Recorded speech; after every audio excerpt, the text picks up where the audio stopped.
Саламатсыздарбы, эми ипотекалык насыясы бар бардык жарандар соцфонддогу топтомо фондуна чогулган акчасын алып пайдалана алышат. Аны кайсы жака кайрылып, кантип алса боло тургандыгын алдыңкы мүнөттөрдө айтып беребиз. Социалдык фонддон коомчулук жана жалпыга маалымдоо каражаттары менен иш алып баруу башкармалыгынын башчысы Жеңишбек Мукамбетов биздин студиябызда конокто. Саламатсызбы? Кызматыңыз менен келиңиз бул жактан. Биз түз оодобуз, урматтуу телекөрүүчүлөр, андыктан түз байланышка чыгып, суроолорго жооп алсаңыздар болот. Ал үчүн бизден шаардык 0312 39 18 04 байланыш телефонубуз, андан тышкары 0700 100 729 WhatsApp номерибиз дагы иштеп жатат. Жеңишбек Уркалыевич, айтсаңыз, буга чейин бизден жаңы ипотекалык насыя алып жаткан жарандарыбыз алып пайдалана алышчу ушул топтомо фондундагы акчасын. Эми мына жакындан баштап эле бу мурун ипотекалык насыя алган жарандарыбыз дагы алып баштапкы негизги суммасын төлөө мүмкүнчүлүгү пайда болду. Аны алуу үчүн кайсы жакка кайрылыш керек? Саламатсыздарбы, биринчиден ушул топтомо фонд боюнча жалпы түшүнүк берип кетейин дедим эле. Анткени биздин жарандарыбыз түшүнө бербей, пенсиялык фонддун каражаты десе эле, баягы пенсиялык фонд менен топтомо фонддун каражаттарын аралаштырып алышып, кайрылуу жасап атышат да. Бул жерде эң биринчи айта кетүүчү нерсе, бул системага, пенсиялык системага бул компонент 2010-жылы киргизилген. Азыркы учурда 1964-жылдын 1-январынан кийин төрөлгөн эркектер, 1-январ 69-жылдан кийин төрөлгөн аял кишилер системага катышып атышат да. Башкача айтканда, жаштарга мүмкүнчүлүк берилип атат. Топтомо фондуна 2% өлчөмүндө айлыгынан кошумча кармалып, ошол каражаттар топтолуп, инвестицияга жумшалат, анан киреше алып келет. Ошол кирешеси менен негизги өзү айтып тургандай, пенсиялык топтомо фонд болгондон кийин пенсияга жаш курагына келгенде алыш керек эле. Анан эми учурдун талабы экен, баягы жаштарыбыз үй, турак жай алганга деп суранган да, анан өкмөт тарабынан ушундай токтом кабыл алынып, 2020-жылдан баштап ушундай уруксат берилген. Биринчи баягы банктык төлөмдөрдү жапканга уруксат которуп алуу жолу менен алса болот деп. Эми азыр дагы бир кошумча кирип атат. Мурда ипотекалык насыя алгандар, жана турак жайы жоктор, алар дагы алса боло турган болуп атат. Анткени алардын дагы топтомо фондундагы каражаттары эң башкы шарты 50 миңден ашык каражаты болсо, инвестициялык кирешеси менен, анда ошол акча каражатын банктык төгүмдөрдү жапканга которуп алса болот.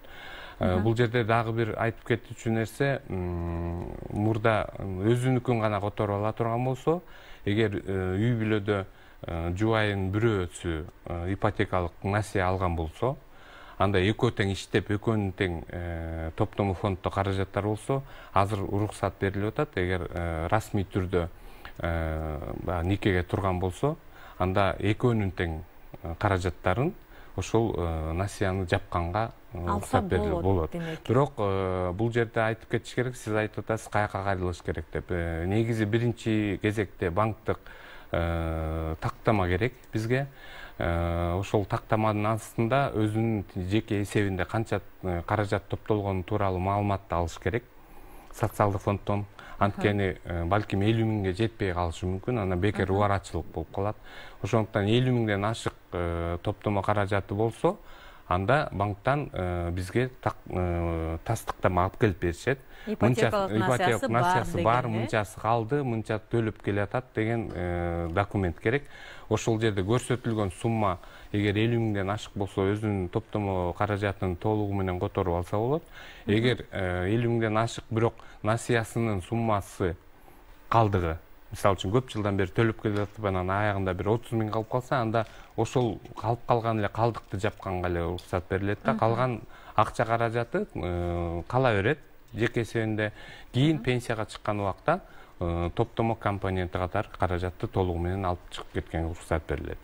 Айта кетүүчү нерсе, ушул эле токтом мына 6-июнда күчүнө кирди. Ушуга жараша бизде жана жумушсуздук менен каттоодо турган жарандарыбыз бар да, ошол жарандарыбыздагы каражаттарын 3 ай мөөнөткө бөлүп алса болот деген кошумча киргизилди. Муну көбү түшүнбөй атат окшойт. Эгер жана жумуш менен камсыздуулуу борборлорунда каттоодо расмий түрдө турса, анда ошол жактан ай сайын тастыктама алып келет жумушсуз экендиги тууралуу.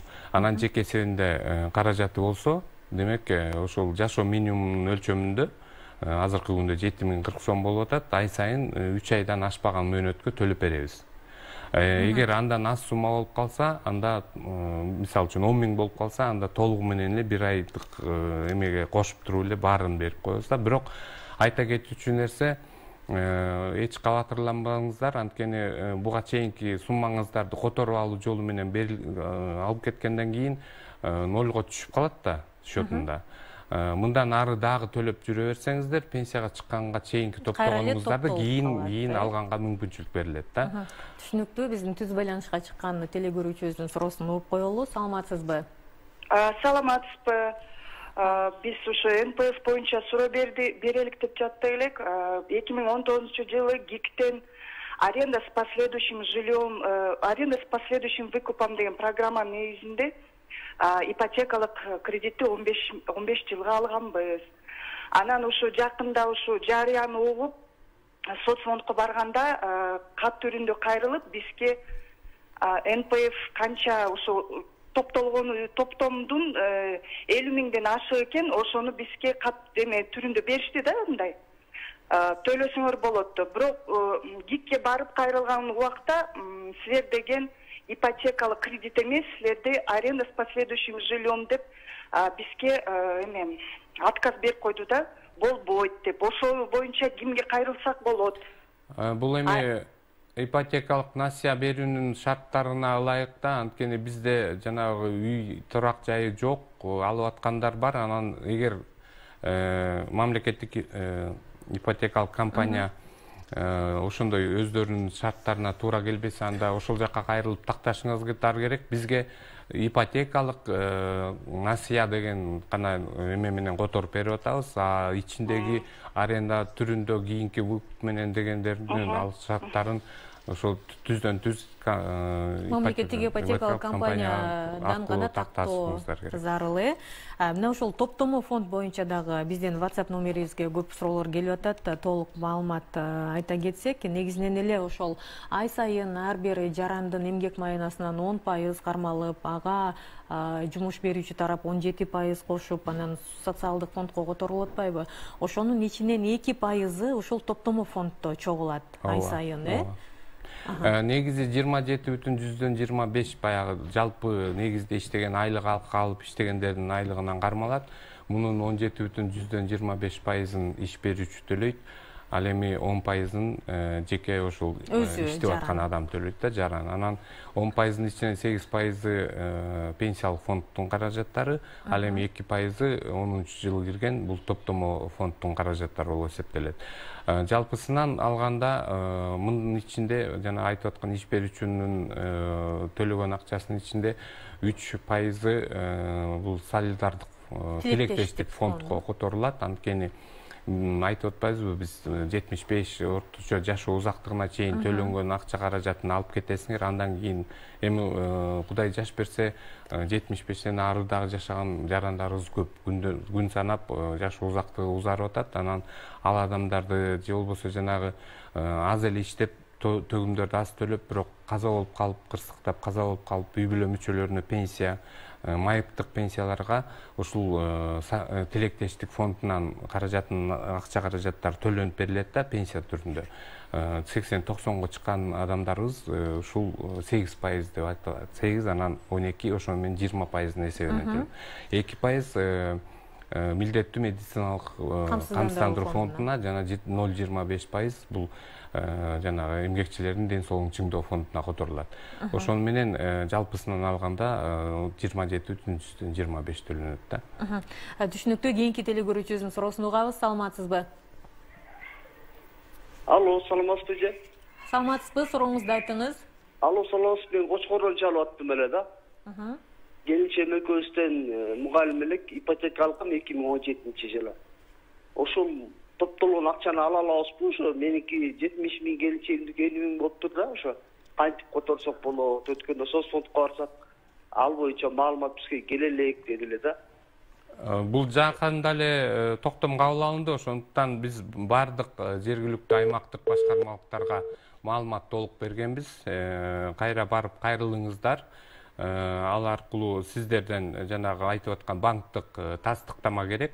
Ошонун негизинде анан бизге жөнөтсө, мына азыркы күндө бир 300гө чамалап калды адамдар котортуп алышты да немесин. Азыр дагы бир 100дөй арыз жатат бизде. Анткени аймактардан келгендердики мамлекеттик ипотекалык компаниянын аймакта баягы эмес өкүлчүлүгү жок экен. Ошондуктан бул борбордук Бишкекке келип анан документ болгон үчүн кичине кармалып калып атат. Же болбосо бизге түшкөндөн кийин арыз чечим бир күндүн ичинде кабыл алынып, бир күндүн ичинде эле которуп берип атабыз. Ошол негизи биринчи суммасын такташ керек деп айтып атпайсызбы? Телефон аркылуу эле такталса болобу жарандар? Телефон аркылуу эми бул баягы купуя маалымат болгондуктан сиздердин ал жердеги жеке маалыматты биз телефон аркылуу бере албайбыз. Анткени ар кандай максатта пайдаланып кетиши мүмкүн. Ошондуктан жергиликтүү бөлүмдөргө кайрылыш керек. Же болбосо борбордук аппаратка деле келсе болот. Жеке камсыздандырылган адамдын жеке кабинети деген бар. Бул сондор аркылуу азыркы күндө калкты тейлөө борборлор аркылуу бир жолу каттоодон өтүп, өзүңүздөргө Түндүк эйжи порталына, сыр сөз аласыздар да, ошону менен каалаган убакта кийин пенсияга чыкканда дагы арызды ошол аркылуу берсеңиздер болот. Же болбосо жекесиңиздерден көчүрмөлөрдү алсаңыздар болот. Ошондуктан чакырып кетет элем, баягы калкты тейлөө борборуна барганда эринбестен ошол социалдык фондко жеке камсыздандырылган адамдын кабинети деген эме ачып бергиле десеңиздер, сиздерге каттоодон өткөзүп туруп сыр сөз берет. Аны мобилдик уюлдук телефон аркылуу дагы ачып карасаңыз болот. Түшүнүктүү. Кийинки телекөрүүчүбүз бар, байланышка чыккан, саламатсызбы? Мында бир вопрос суроо бар да. Менин жолдошум 2013-жылы кайтыш болгон. Өзү орган иштеген да. Ошо менен пенсияга чыга албай калган. 1-апрелде чыгыш керек эле, ошого жетпей калган да. Анан ошого чейин төлөп келген да, профсоюзга, тиякдарына бара төлөп келген. Ошонун немеси кандай чечилет деп ойлоп атам да. Ошону бир сурап коеюнчу дедим. Чоң рахмат сурооңузга. Бул жерде айта кетишибиз керек, мамлекеттик социалдык камсыздандыруу системасында айлык акы алып иштеген жарандар толугу менен камсыз болот. Ал эми күч органдарында иштегендерден эч кандай камсыздандыруу төгүмдөрү кармалбайт. Башкача айтканда булар биздин системада катышпайт. Ошондуктан ал кишинин жеке эсебинде эч кандай маалымат жок. Муну айта кетишибиз керек. Күч органдары башка аскер кызматындагыларды пенсия менен камсыздоо жөнүндө мыйзамга ылайык пенсияга чыгышат.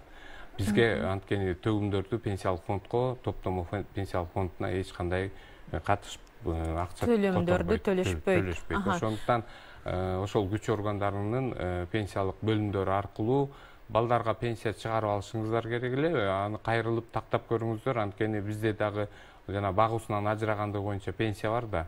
Эгер баягы камсыздалган адам каза болуп калса, үй бүлө мүчөсүнө пенсия чегерилет. Балдарына 16 жашка чейин, окуса 23 жашка чейин.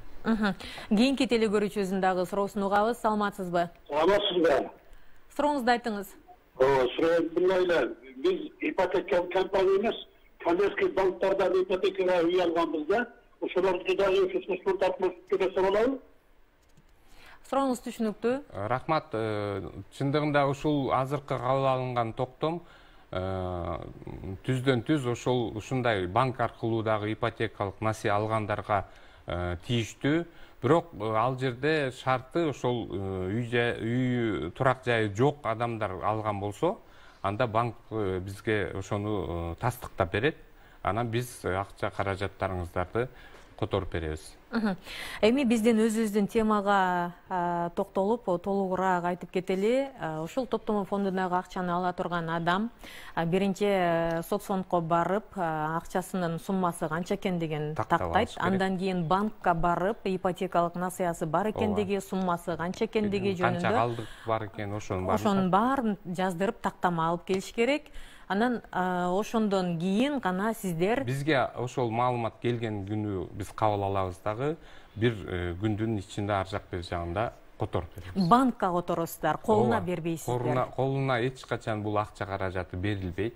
Айта кетишибиз керек, мындан тышкары дагы биз жана пенсияга чыкканда башка мамлекетке көчүп кетип жашаганга, туруктуу жашаганга кетип калса, мурда алганга уруксат берилчү. Андан тышкары мен айтып кеттим, 2019-жылы жанагы банктык биринчи төлөм жапканга уруксат берилген. Ошол эле учурда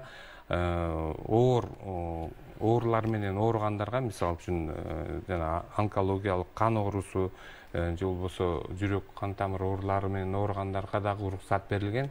Бул саламаттык сактоо министрлиги менен биргеликте тизмеленген дагы, кайсы оорулар менен ооруган адамдар өзүнүн ушу жеке эсебиндеги топтомо фонддун каражатын которуу жолу менен ошол мекемеге которуп алса болот да. Анткени билесиздер, жүрөк операциялары 200 миңден жогору турат. Жана онкологиялык оору менен ооругандардын дагы дарылануусу өтө кымбат. Ошондуктан ошол мүмкүнчүлүгүн пайдалансын деп ошол уруксат берилген. Бирок которуу жолу менен. Түшүнүктүү. Убактыбыз аз калды, бирок акыркы телегөрүүчүбүздү кабыл алып коелу. Саламатсызбы? Саламатсыздарбы? Сурооңузду айтыңыз. Мен жакында ипотека алам деп атам. Ошого сөзсүз түрдө мамлекеттик ипотекада алганда, анан мен өзүм токтогулдукмун. Азыр шаарда иштейм, Барансовкада. Мен ошондо каяка кайрылып, анан кийин эметишим керек, алышым керек. Бул топтомо фонддогу акчаныбы? Топтомдогу акчаны кандай кылып алсам болот? Сурооңуз түшүнүктүү, чоң рахмат. Жаш курагыңыз жана мен айтып кеткен 64-жылдан кийин, 69-жылдан кийин төрөлгөн болсоңуз, анда сизден кармалып алып жүргөн 2% тууралуу маалыматты жакынкы аймактык башкармалыктан же болбосо борбордук аппараттан Радищев көчөсү 62ден өзүңүз тууралуу маалыматты аласыз, топтомо фонд тууралуу. Эгер чындыгында эле 50 миңден ашык акча каражатыңыз болсо, анда сиз айтып аткан жана ипотекалык насыя алган шарттардын баардык толугу менен банк жана мамлекеттик ипотекалык компания тастыктап берген күндө бизге алып келип тапшырсаңыз, которуу жол менен алганга мүмкүнчүлүк бар. Биринчиден ошо соцфондко кайрылып, жеке эсебиңиздерден эринбестен канча сумма бар экенин билип коюшуңуздар керек. Соцфонддон которулган бул акча сөзсүз түрдө ошол ипотекалык насыянын негизги суммасын жапканга колдонулуш керек, туурабы? Пайызын эмес. Эми ал жерде которулгандан кийин төлөп аткан адамга айырмасы деле жокко, мындай негизги жалпы сумманын ичинде болуп калат. Ал жагын көзөмөлдөбөйсүздөрбү? Биз которуп беребиз, ал жакта банк өзү баягы жаба турган суммаларды канча экенин, эми ал деле көпкө чейин эмеге бербесе керек деп ойлойм. Мисалы үчүн 50-60 миңди жабылат, калганын баары бир насыя алган киши өзү алдын ала төлөп кете берет да. Түшүнүктүү, биздин убактыбыз соңуна чыгып калды. Деги эле ушул багытта биздин суроолор көп келип атат жарандарыбыздан. Кайсы жака байланышып маалымат алып алсак болот деген суроо абдан көп алардын арасында. Рахмат. Биздин кол борбор иштейт. 1202 телефонуна түздүн номер аркылуу байланышка чыксаңыздар болот. Ошондой эле социалдык фонддун сайтында соцфонд чекиткейжи деген сайтта түз байланыш бар. Ошол жерге кайрылуу жасасаңыздар жооп берет. Андан тышкары ишеним телефондорубуз иштейт. 54 33 16 жана 57 66 61. 54 33 16 57 66 61. Бул түздөн түз ишеним телефондору. Жумуш убактысында кайрылсаңыздар, өзүңүздөргө кызыктырган суроого жооп ала аласыздар.